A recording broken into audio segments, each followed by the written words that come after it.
Solid state physics में packing factor निकालने के लिए हमें 5 क्वांटिटी के बारे में क्या करना था। 5 उसके स्पेशल फीचर्स थे जिसके बारे में हमें आइडिया लगाना था, जिसमें से एक था coordination number.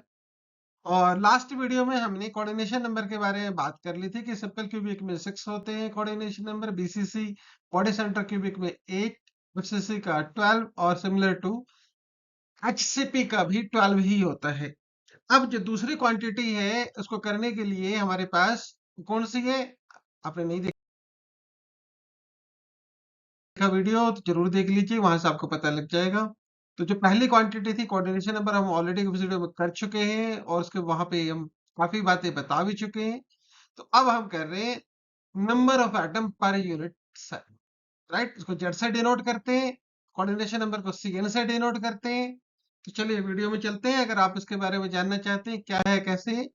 So welcome again in Physics Within You for the segment Physics for You, and let's start now the crystal structure part 2, where we will deal with the number of atoms per unit cell। Z से denote करते हैं जैसे मैंने आपको पहले ही बताया। तो start करते हैं सिंपल क्यूबिक से। अब उसका सिंपल क्यूबिक में जो हमारे पास एक एटम होता है, ये एक एटम है ना, कहाँ पे होता है ये एक एटम? पता है किसी को? ये एक एटम होता है कॉर्नर्स पे। एक कमरे में आप बैठे हैं, आप सोच लीजिए एक कोने पे एक बॉल, फुटबॉल बड़ी वाली आपने रख दी है। हर कोने पे कितने कोने के लिए?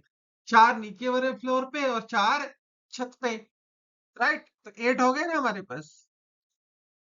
अब मैं आपसे पूछना ये चाह रहा हूं, number of atom per unit cell. तो यूनिट सेल तो यही हुआ। तो आपके हिसाब से बताइए कितने नंबर ऑफ एटम हुए इस यूनिट सेल में? कितने नंबर ऑफ एटम है? देखिए कितने हैं, 1 2 3 4 और 4 + 4 8। तो हमारे पास यहाँ पे कितने दिख रहे हैं एटम? हमारे पास 8 एटम दिख रहे हैं टोटल, जो इस यूनिट सेल से कंसर्न्ड है। ये यूनिट सेल है, इस यूनिट सेल से हमारे 8 एटम कंसर्न्ड है। पर मैं पूछ ही नहीं रहा कितने कंसर्न्ड है, मैं ये पूछ रहा हूँ एक यूनिट सेल में कितने इफेक्टिव नंबर ऑफ एटम है। सवाल ध्यान से सुनिएगा। 8 एटम इस यूनिट सेल से रिलेटेड हैं, इस यूनिट सेल में हैं, बट क्या वो पूरे के पूरे हैं? सवाल यहाँ पे। इसको समझने के लिए हम इसको ऐसे समझते हैं। समझ लीजिए कि मैं इस सेंटर एटम की बात कर रहा हूं। राइट, अब ये एटम जो पूरे का पूरा है, देखिए यहाँ पे नीचे वाले फ्लोर पे 4 ले लिए मैंने क्यूब। ये 4 क्यूब है ना, 1 2 3 4। राइट, अभी भी इसका कंट्रीब्यूशन आधा ही है, ये हाफ ही है यहाँ पे, पूरा नहीं हुआ। पूरे के लिए फिर ऊपर जाना पड़ेगा। चलो मैंने ऊपर वाला ले लिया ये।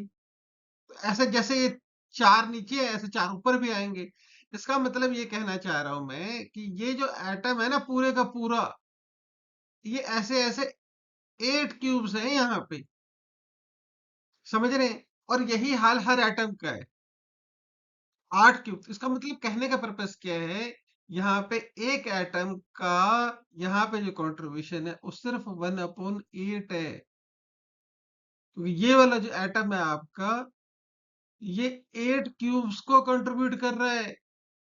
कितने को कंट्रीब्यूट कर रहा है? 1/8 को कर रहा है। तो एक को कितना करेगा? अगर मैं 8 लोगों को खाना देता हूं और मेरे पास मान लो एक रोटी है, तो मैं क्या करूंगा? मैं उसके 8 हिस्से करके 8 लोगों को दूंगा। तो मेरे पास क्यूब कितने हैं टोटल? 4 इस फ्लोर पे, 4 अपर पार्ट पे, 4 + 4 कितना हो गया? 8। ठीक है ना, समझ में आ गया आपको? तो इस एटम को 8 क्यूब को कंट्रीब्यूट करना है, तो कितने में कंट्रीब्यूट करेगा? 1/8 पे कंट्रीब्यूट करेगा। ये बात समझ में आ गई आपको? तो बिल्कुल सिंपल केस है। तो यहाँ पे जो जेड है हमारे पास, वो कितना आ गया? 8 × 1/8। ठीक है, तो 8 क्यों? क्योंकि ये देखो ये नंबर में 8 है, 4 नीचे 4 ऊपर, 8 ये नंबर में। और एक का कंट्रीब्यूशन एक क्यूब के लिए कितना है? 1/8। यहां हमने देखा कि ये जो हमारे पास एटम है ये 8 क्यूब्स को कंट्रीब्यूट कर रहा है, तो एक के लिए कंट्रीब्यूशन कितना हुआ 1/8। तो ये हो गया आपका 1/8, करेंगे तो कितना आ जाएगा 1। तो इसका मतलब क्या, इसका मतलब क्या, सिंपल क्यूबिक के लिए जेड की वैल्यू कितनी है आपकी 1, right. I hope you get this point. आगे चलते हैं, अब बात करते हैं बीसीसी। बीसीसी आपको बहुत आसानी से समझ में आएगा अगर आपको पिछला केस समझ में आ चुका है। तो समझते हैं जरा, बीसीसी में क्या होता है, एक बॉडी सेंटर पे होता है, ये देखिए ये बॉडी सेंटर पे, राइट ना, ये बॉडी सेंटर पे। तो समझते हैं इसको, हम क्या करते हैं, इसका सिंपल क्यूबिक पार्ट को अलग कर लेते हैं। सिंपल क्यूबिक पार्ट का आपका कंट्रीब्यूशन आपको पता है कितना है, और एक है हमारे पास बॉडी सेंटर पार्ट, हम इसको भी अलग कर लेते हैं। तो बॉडी सेंटर पार्ट आप समझ लीजिए कि बॉडी सेंटर पार्ट किस तरह से क्यूब के अंदर है, और इसके बारे में तो आपको पता ही है। तो जब दोनों बातें पता ही है तो आपका काम आसान हो जाएगा। क्यों, इस केस में कितना हुआ ये तो हम पहले ही कर चुके हैं कि जेड हमारा 1 होता है सिंपल क्यूब के केस में। इस केस में क्या है, ये पूरे का पूरा एटम इस क्यूब के अंदर ही है, तो इसका कंट्रीब्यूशन पूरा एक ही है। तो टोटल क्या बना हमारे पास, इसका कंट्रीब्यूशन प्लस इसका कंट्रीब्यूशन, तो कितना हो गया हमारे पास 2। तो बीसीसी में हमारा contribution number of atom per unit cell कितने हुए 2। गॉट इट, बिल्कुल सिंपल है। आगे चलते हैं, एफसीसी की बात करते हैं। एफसीसी में क्या होता है, एफसीसी में क्या नाम है इसका, face centre. F stand for face, C stand for centre. तो फेज, ये फेज है पूरा मान लीजिए, और ये इसके सेंटर में, तो फिर वही कहानी होगी, आधा ये ऊपर और आधा ये नीचे। तो चलो वैसे ही करते हैं जैसे हमने पहले भी करा। क्या करते हैं, इसके दो पार्ट कर लेते हैं। सिंपल क्यूब का केस में पता है तो इसकी वैल्यू भी हमें पता है 1 हो गया। अब ये रहा दूसरा पार्ट, इसका थोड़ा आपको नया लग रहा है थोड़ा सा, तो देख लीजिए नए में क्या है इसमें। इसमें क्या है, ये भी क्यूब के अंदर है, पर इसके एक क्यूब में ये आधा है यहाँ पे, आधा ऊपर और आधा नीचे। ठीक है, तो यानी कि ये जो एक एटम है कि दो क्यूब्स को कंट्रीब्यूट कर रहा है, तो एक रोटी के कितने हिस्से होंगे, आधे आधे। तो ऐसे कितनी रोटियां हैं हमारे पास, 6। तो यहाँ पे 6 है, सबका आधा कर दोगे तो आपके पास कितने आ जाएंगे, वैल्यू क्या हो जाएगी 3। यहाँ पे क्या आ रहा था 1, तो क्या बना जेड 4। 1 + 3 4। तो एफसीसी के लिए number of atom per unit cell कितने बन गए 4। गॉट इट, समझ में आ गया आपको। तो बीसीसी के लिए कितना बन रहा था 2, एससी के लिए सिंपल क्यूबिक के लिए कितना बन रहा था 1। बिल्कुल सिंपल है। थोड़ा आते हैं एचसीपी पे, थोड़ा मुश्किल है वहां पे। तो एफसीसी का क्लियर हो गया है, तो हम अब आते हैं हम एचसीपी पे। अब एचसीपी में क्या है हमारे पास, यहाँ पे हमारे पास मल्टी लेयर है, 3 लेयर है ना, एक लेयर, ऐसा ही लेयर ये है, और एक आपका दूसरा लेयर है जो बीच में। पर अगर एटम की बात करें तो एक कहानी और बीच में आ जाती है, और वो है ये वाली, ये वाली, ठीक है ना। तो इन सबको हमें समझना है। 3 पार्ट बन गए, ठीक है, तो इसको थोड़ा अलग करते हैं। पहले हम करते हैं ये, तो नीचे वाला जो मैंने बेस अलग करा, तो बेस में हमारे दो तरह के आइटम है। अब आप समझिए, ये वाला जो आइटम है जैसा ये है, ऐसे एक ऊपर भी तो है ना, तो ऊपर भी हो गया। अब यहाँ पे समझो कि दो अगर क्यूब, दो मतलब यूनिट सेल, यहाँ क्यूब नहीं कहना चाहिए मुझे, तो यहाँ नंबर ऑफ यूनिट सेल है, तो नंबर ऑफ यूनिट सेल यहाँ पे एक है, इसके ऊपर भी एक होगा।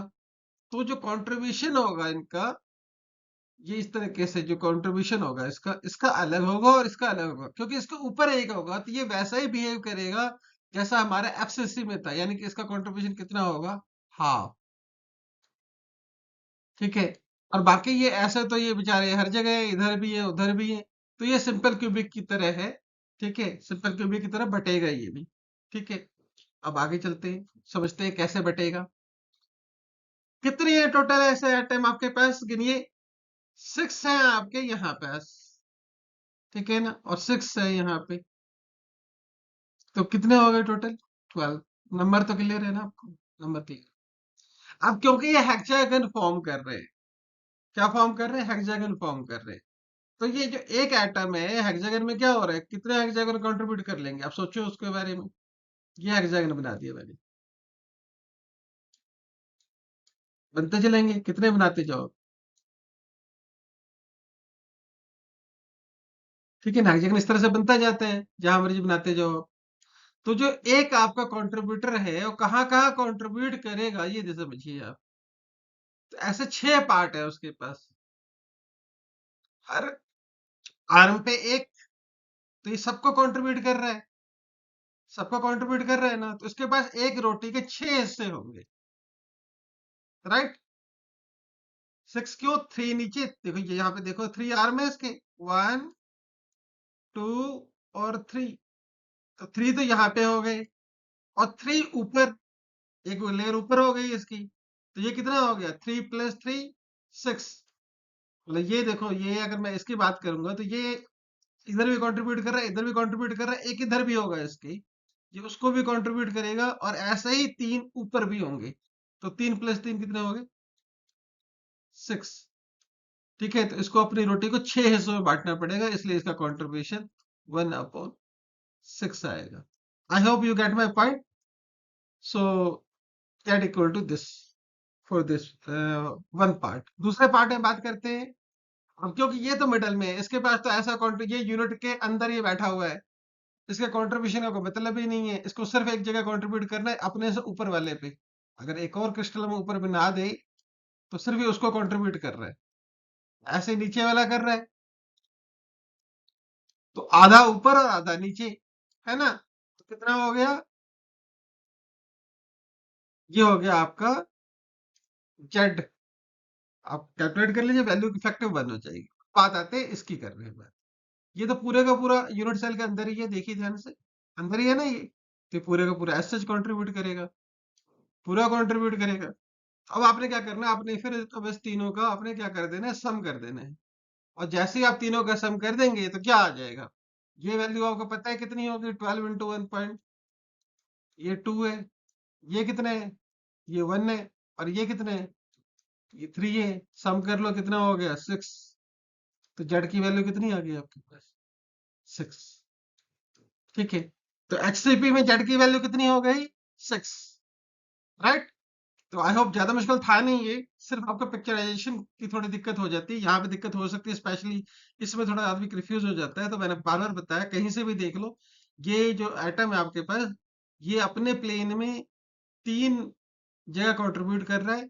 एक इधर दे रहा है, एक इधर दे रहा है और एक इधर दे रहा है। जैसे ये 3 इधर दे रहे हैं, ऐसे ही 3 ऊपर भी दे रहा होगा। जैसे ये आधा इधर आधा उधर है, तो सबका इनका भी आधा ऊपर और आधा नीचे कंट्रीब्यूशन है। तो नीचे इनका कंट्रीब्यूशन 3 हिस्सों में बढ़ता है, ऊपर भी 3।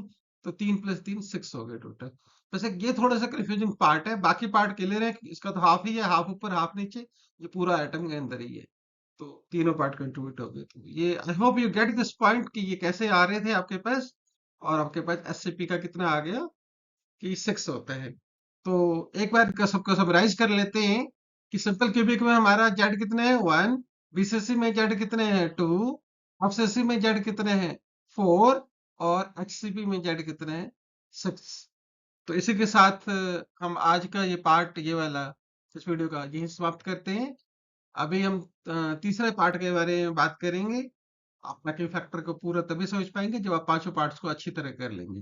तो बने रहिए हमारे साथ बाकी पार्ट्स को जानने के लिए। Thanks for the learning with Wisus. मिलते हैं फिर से अगले पार्ट्स के साथ, और वहां पे हम सारी चीजें ये डील करेंगे। के लिए धन्यवाद।